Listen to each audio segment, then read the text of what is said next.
Okay. I'm Andrew Karpow, or just call me Andy, working at SAP for just about half a year. I'm at the Converged Cloud Team. We are doing internal cloud on SAP's data centers and providing an API for internal customers to host their applications. And we are also doing Kubernetes in twice a way. I will explain later. But here in my talk, I will just give an introduction about you have Kubernetes done, maybe with Gartner, maybe somewhere else on a hyperscaler like AWS or Google, and you've got the configuration for your kubectl, for the interface, the command line client, or for Kubernetes, the main thing you are going to interact with your cluster. And what to do next? How do I install something if we have no installer? So, yeah, we have kubectl. That's just a program. You can download it from a website, from Google, or from Kubernetes community. Just a single executable, double-click it, open it in a terminal, and you can use it to communicate with your cluster after you download the configuration file. And we want to install software. Probably you installed at some point at your life, and more or less some people do it like every day, software.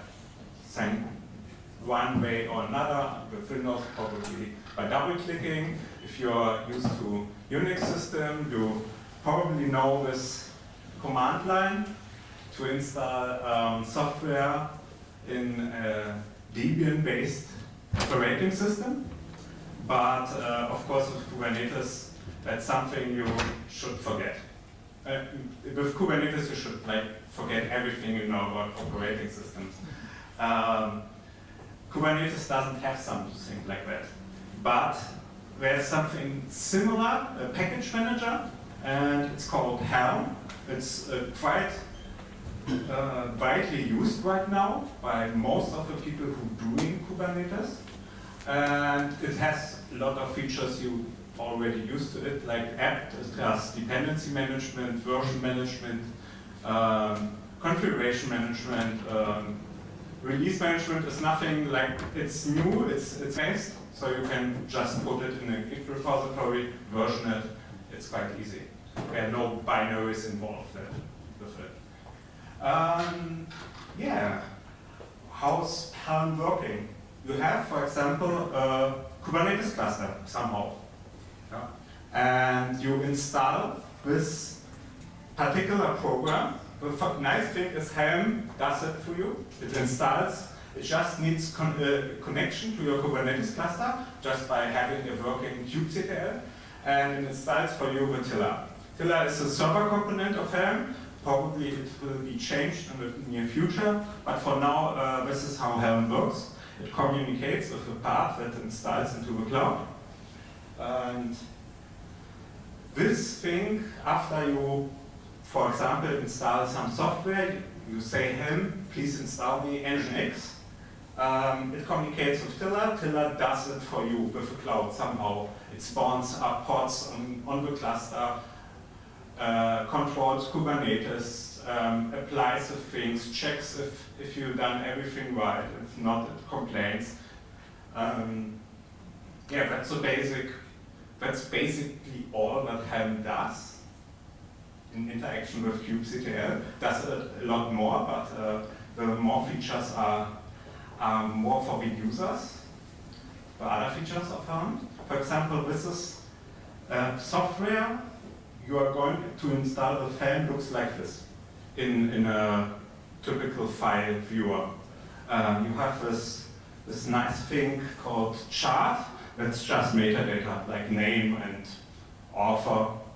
README, of course, I mean, just what it is, how to install it, if you need to configure it.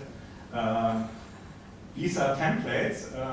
They are quite similar to what Kubernetes will get at the end, but for example, they are more generic, like they have no specific configuration, no passwords, no how much or how background. If it's a website, maybe this template doesn't have the background color. You can define them in these values.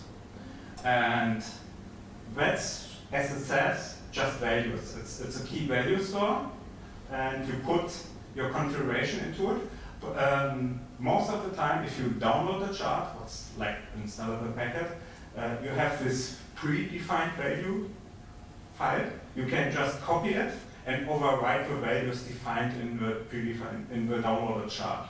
So you don't need like to edit this installable packet by yourself. You can just reference this packet.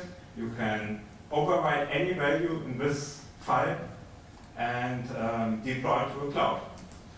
So much said about clouds and deployment and so on. Where do I get packages or software? There's a really nice, with Helm, started a community project. It's under this GitHub. At the end of the slides there are links to this web page, and they have all kinds of software already prepared, a lot of software, and like every day it's getting more. It's like a software repository, like Aptitude or something like this, like Microsoft Store. And you can just download it. It's just text files, and you can use Helm to install it to your local cluster. Yeah, and these packages are called charts. That's the reason why this home repository is called charts. Every package of values, templates, and chart.yml is just a chart. And you can create new charts referencing other charts because, for example, there's a chart for a web server, there's a chart for a MySQL database, and you have like your program, your product. You can create a new chart, reference web server, reference SQL, and now install your charts. And it will install all three of it. Your program that needs a MySQL database, and it needs also a web server. And it will run just that, just like that. That's really nice. Now, we have a small tool with us. We created in our department to, if you update something or you change something in the chart and upload it to your cloud, to your cluster, it would be nice to see what has changed or what would have been changed if you deploy it. And because it's all text files that Helm and Kubernetes is using for configuring the cluster, you can just create a program, and some of our colleagues did, that's displaying the resulting templates, that the configuration for Kubernetes before you are going to deploy it.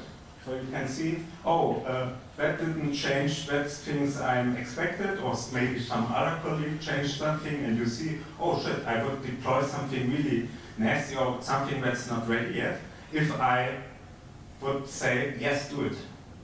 It's just a preview, and that's a typical diff layout. It says, okay, here changed, here was obviously the name changed. That's okay, I can now deploy it to a cloud. And yeah, let's do it. Let's deploy something to a cloud. No, sorry.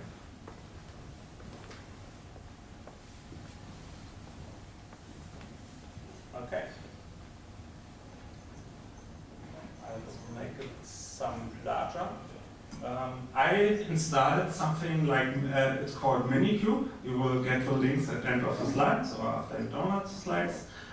It's really easy, it's available for every operating system, and it will set up a miniature Kubernetes cluster on your computer, on your home computer, install everything you need to configure it and to use it just after a few minutes after installing. So quite easy to start developing. It's not for production use, yeah? And if you want to, a production cluster, use something like Arna. And now we have, like, as I said, a kubectl. Minikube does it for us. That's an interface to our cluster. We can type in kubectl get pods. Pods are running instances of software, I would say. It has now, it's a fresh cluster. Okay, now we also installed Helm. It's just an executable to downloadable. And I type in Helm init, and it will install Tiller. As you see, Tiller has been installed. That's it. So fast. If I have an alias, a shortcut for get all pods from all namespaces, and if I type this, that's Kubernetes things. They are always deployed within a Kubernetes cluster, and that's a Tiller thing I just installed. It's running for hours. I already installed it. Now let's install software.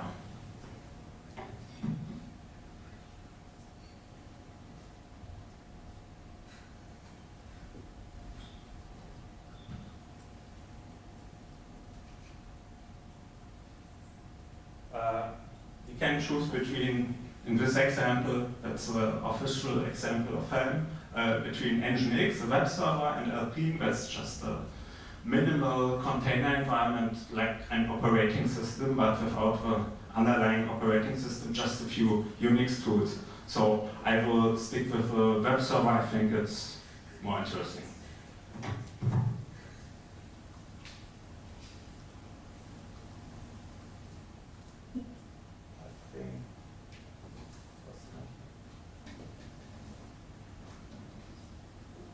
We can give, if we use Helm install, it will deploy a release to the cloud, and we can give this release a name. So we can we can deploy different charts that can x epsilon z deploy x epsilon z pods, and to distinguish them, we can name them individually. So I will just name it web server. And give a path for the chart, that's engines, and press enter. And typically it's quite fast. Not today.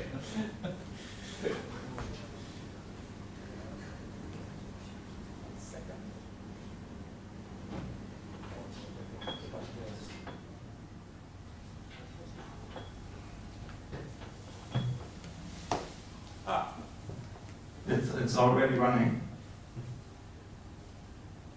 Somehow, oh, it's already done perfectly.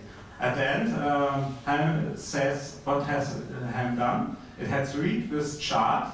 This chart defined resources, it defined services, it defined the deployment, and that resulted in a pod. I don't really want to explain what these components are. That's also, everything is an entity in Kubernetes. But what I want to show really is Helm does it for you. You just point to a chart, show package, say Helm install, and Helm does it for you. And Kubernetes schedules it on your server clusters, and you can do it with as many software as you like, and it will schedule them to a point where your utilization of your server cluster is like 100%. So maximum utilization without the need to think about how do I deploy it, what operating system do I use, how much software can I run in parallel on a single node and something. You don't think more in nodes, you don't think about apt-get install, you don't think about how do I get logs, for example, because you can just use Kubernetes to get logs. You can just use Kubernetes to scale your cluster up. That's also, I can show you how easy it is. Like, I want 3 instances of a web server, and that's something I can just do for now.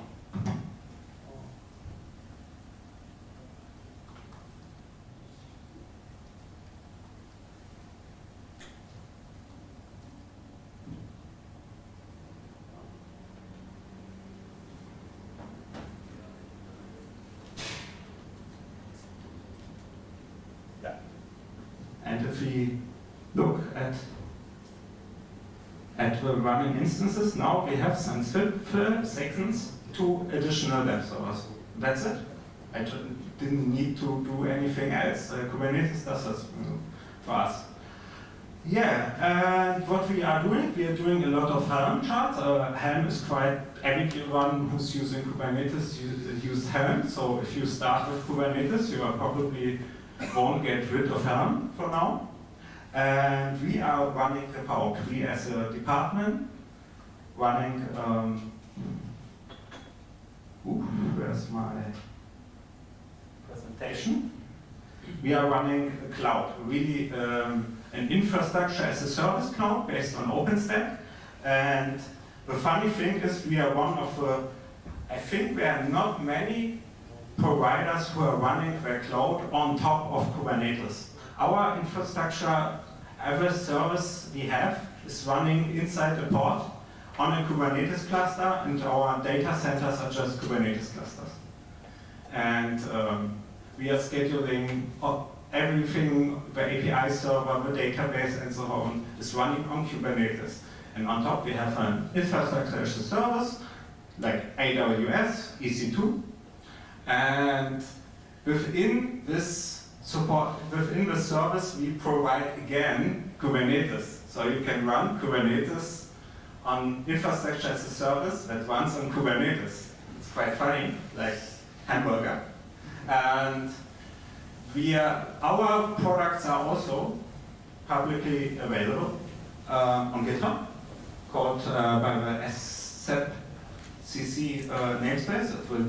There will be a link on the last slide also. And we're supporting, of course, Gardener, and we have also a tightly integrated, with OpenStack, tightly integrated Kubernetes solution. So that's installs the Kubernetes cluster just by with one click. But it's so it's also open source. If you're running OpenStack in your corporation, you can use that too and install it and have a Kubernetes cluster just within one click. And that's just a small picture of our dashboard, more or less the only upper part of it. We have a nice dashboard, and it's called Electra and also available on GitHub. And we have also all our Helm charts to run this infrastructure as a service openly on GitHub, and we are working with it. So you will see every day new comments, probably, with the exception of weekends. Not maybe. Sometimes we have a lot to do, even if it's weekends. So I would like to thank you for now.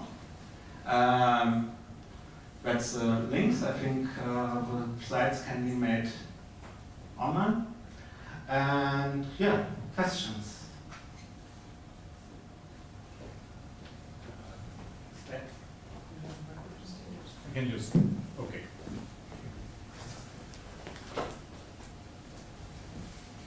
Hey, thanks. So one question. I mean, coming not from necessarily an enterprise side, but from a startup side of things. I think that the case for containers is relatively straightforward to use. Once you make the jump to, cluster management and whatnot, there's a lot of things, there's a lot of concepts that a startup or a small team will need to learn and manage at once. So what would you say is the tipping point for this learning cost to pay for itself instead of then just going with some simpler managed container hosting? It's quite hard to say, because I would say it was immediately. If you say simpler, I don't think there's anything simpler than having the cloud doing Kubernetes, doing everything for you, like scheduling, like controlling ingress, load balancing between instances, scaling up and down. So for now, I would say do Kubernetes as fast as you can, get the knowledge about Helm, and as you see, before Kubernetes, you had containers that were quite tedious and nasty to get them up, and you need to control them and manage them, and if you get like more than 5 of them, it sucked to control them. And no, yeah, you want to say also? Okay, so we're doing this Gartner landscape for like roughly 10 months. And we figured actually out that is in part close to rocket science to kind of operate. So we would actually recommend, like if you just use a few clusters, use something as a service because like they do it for you. If you're like bigger, have more clusters, so we're looking into on-premise, and we're looking also for like people helping us to go on-premise. Then I believe the case is there to do it yourself. But just for like a few, like managing the whole thing is really hard, and we also learned that the hard way. And there's so much stuff to look out to kind of get it stable, get it secure, like get it react on all the possible outages that we have in Kubernetes, that we have in misbehaving applications, that we have in your cloud provider. Is actually a challenge. Right. Just one word. So we are also looking at SAP. That's one reason why we operate it at scale. Because if we wouldn't operate it at scale, then we could probably just rather buy some solution, which actually all the vendors try to sell us. But as I wanted to say, if you say an easier solution, of course, in the underline, we don't really want to make the same wrong choices the company started like 10 years ago, or how it used to be installing software, having an operating system, just getting a VM and installing everything by yourself and maintaining it. That is something you should really avoid. And how else you are doing, that's your choice, but for sure use the new things that make your life easier. Say it's the main focus you should have. So next question. The scaling part is very interesting. Suppose I am a company, Fortune 500. I have a giant SAP ERP system. And I recently migrated to HANA. I have like an absurd amount of application servers, and I want to scale, and I can't scale with my transactional system on HANA because I'm limited to a single node. Now I see these slides, and I'm very enthusiastic, and I want to give you my money. Can I actually pull this off? So how can I scale with a giant system? I mean, the application server part I get. How can I scale my database, which is not able to function as a multi-node if it's transactional, which is part of my business model? Okay, that's of course something. Kubernetes isn't like doing magical things for you. It won't scale. It won't give the possibility to scale something that's not scalable. So, but if it's scalable, it's super easy with Kubernetes to scale it. It's easier than doing it manually. So with a database, you need a database that has the possibility to sharding, to scale up, to connect to different instances of a network, because that's in the end how it's going to scale. And if it doesn't have these features, you can just run one single instance. It's also only in Kubernetes. But for example, as a web server, to scale it up is super easy because web servers are typically stateless. You can just put a request and it will answer it and then forget about it.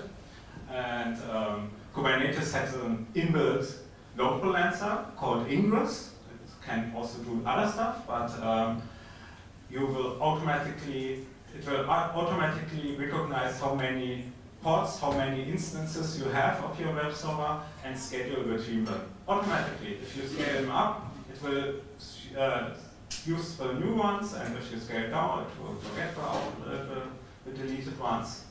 And it just works, and it's very easy. With very few descriptive lines, you can enable this feature.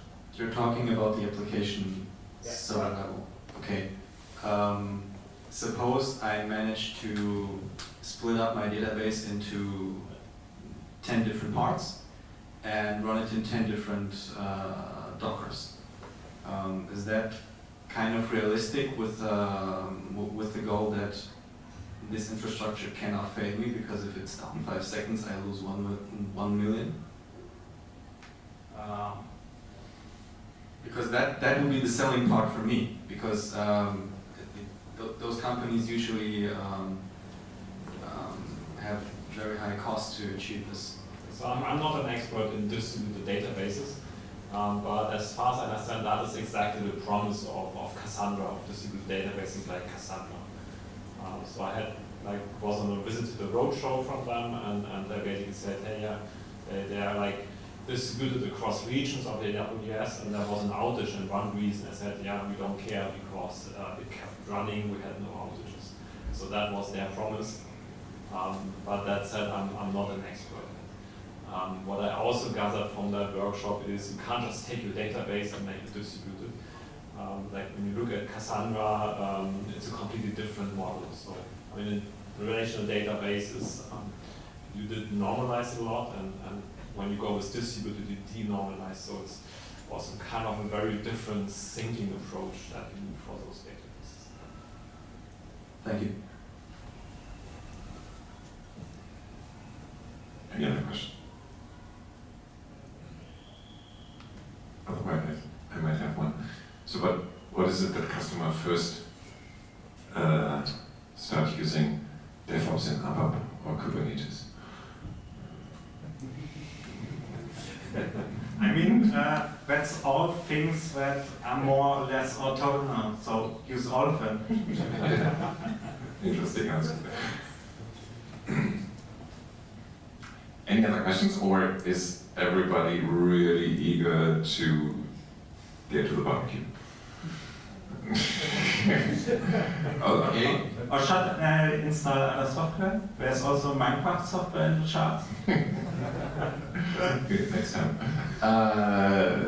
Thank you, Dirk. Thank you, Andy. Right. I think you should really have a look at Kubernetes. Right. I think this is going to change a lot in the IT industry in the very near future. Maybe not with all the SAP customers, right? But in general, yes, there's a revolution going on, so you shouldn't miss it. Thank you very much.